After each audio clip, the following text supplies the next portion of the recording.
Selamat sahabat anak-anak, bertemu kembali dengan Ibu Isti Indartanti. Pelajaran sekolah sahabat kita berjudul Memenuhi Standar.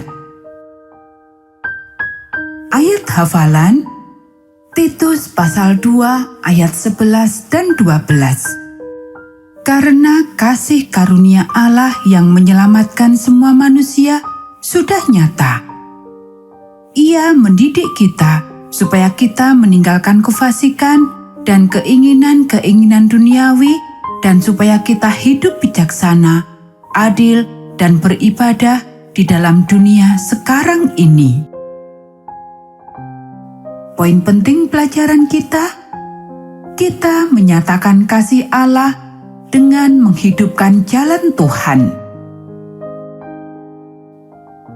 Bukankah kita senang mendapatkan sesuatu di kotak surat? Siapakah orang kesayanganmu yang suka mengirim surat? Hari ini cerita kita tentang sebuah surat yang istimewa dari Paulus. Mari kita cari tahu apa isi suratnya. Titus baru saja selesai membaca surat Paulus. Dia senang Paulus telah mengirimkan suatu gambaran yang lengkap tentang syarat-syarat orang yang akan dipilih menjadi penatua atau ketua. Ini akan membuat Titus mudah melakukan pekerjaannya. Paulus meninggalkan Titus di Kreta waktu dia pergi ke Efesus. Titus merasa dihargai waktu Paulus berpendapat bahwa dia dapat menyelesaikan pekerjaannya di sini. Haruslah orang yang tidak berlaku curang. Dia hanya mempunyai satu istri. Titus berkata dengan sopan. Ini sulit, dia berbisik. Beberapa dari orang-orang itu mempunyai lebih dari satu istri, atau mereka tidak saling setia. Yang lainnya memperlakukan istrinya seperti budak. Anak-anaknya haruslah orang beriman. Ini mungkin sulit. Banyak dari anggota-anggota yang mempunyai anak korupsi karena ajaran guru-guru palsu dan menyembah berhala lain. Mereka tidak dapat dituduh sebagai anak-anak yang hidup tidak senonoh atau hidup tidak tertib. Beberapa dari anak-anak itu, terutama yang dewasa, melakukan penyembahan yang memabukkan untuk berhala Dionysus. Waktu orang tua mereka bertobat, mereka tidak mau.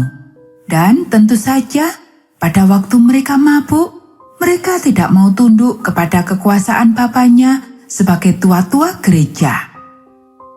Dan haruslah seorang yang tidak sombong dan tidak mementingkan diri sendiri, dan tidak gampang marah, bukan pemabuk, tidak suka bertengkar. Titus melihat banyak kejahatan di dalam nama Tuhan. Beberapa dari orang-orang yang baru percaya mencoba memaksakan agama mereka di dalam keluarga mereka. Mereka memukul anak-anaknya yang tidak datang ke gereja. Beberapa orang masih menyembah dewa Dionysus dan datang ke gereja dengan napas yang bau minuman keras. Titus ingin tegas pada mereka. Tetapi waktu mereka mengganggu perbaktian dan mencoba berdebat, dia meminta mereka untuk pergi. Beberapa mencoba mendorong dia dan yang lainnya mengepung dia. Salah satu dari orang-orang itu melayangkan pukulan padanya. Dan dia bukanlah seorang yang tamak, yang mencoba menjadi kaya dengan cara penipuan. Orang Kreta tidak akan disebut orang Kreta tanpa mencintai uang. Itu telah dikatakan oleh ahli filsafat mereka. Seorang anggota berkata pada Titus bahwa reputasi orang-orang Kreta sangat buruk, sehingga salah satu ungkapan untuk kata berbohong mereka sebut mengkreta. Titus menarik napas berat dan melompati beberapa baris. Seorang penatua jemaat harus setia mengikuti kebenaran seperti apa yang diajarkan. Dan dia harus dapat menolong orang-orang dengan menggunakan kebenaran dan ajaran yang benar. Dan dia harus dapat menunjukkan kepada mereka yang melawan kebenaran bahwa mereka adalah salah. Ajaran-ajaran yang salah dan guru-gurunya menjadi masalah yang terbesar yang dihadapi orang-orang percaya. Itu tidak hanya di Kreta, tetapi di mana saja. Di Kreta ada banyak orang Yahudi, di dalam ataupun di luar gereja. Salah satu yang di dalam mencoba membuat banyak larangan kepada anggota baru. Sebagian mengharuskan orang yang bukan Yahudi disunat, sedangkan orang Yahudi yang di luar mencoba meminta anggota-anggota membayar apa yang mereka ajarkan. Tidak hanya itu, orang-orang Kreta telah membingungkan orang-orang percaya yang benar dengan orang Yahudi lainnya. Sebagai akibatnya, kekristenan tidak mendapatkan reputasi yang baik di kota itu. Seseorang yang terpilih menjadi penatua jemaat harus mempunyai karakter yang lebih baik dari semua orang, bahkan dari orang Kristen lainnya. Dan mereka harus menjadi seorang diplomat dan duta Allah untuk menghadapi kelompok-kelompok yang berbeda. Dia akan mendekati kesempurnaan dalam mengikuti kebenaran. Dan waktu dia membawa orang-orang ke jalan yang benar, dia harus menjadi orang yang bijaksana. Dia harus tahu bagaimana berkata-kata supaya dia tidak membuat orang menjauh dan tidak bersatu. Menjadi seorang ketua mempunyai tanggung jawab yang besar. Titus melihat surat itu lagi dan memutuskan memanggil beberapa orang dari gereja-gereja rumah.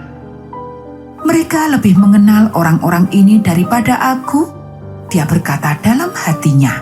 Mungkin mereka dapat menolong aku memilih beberapa orang yang baik.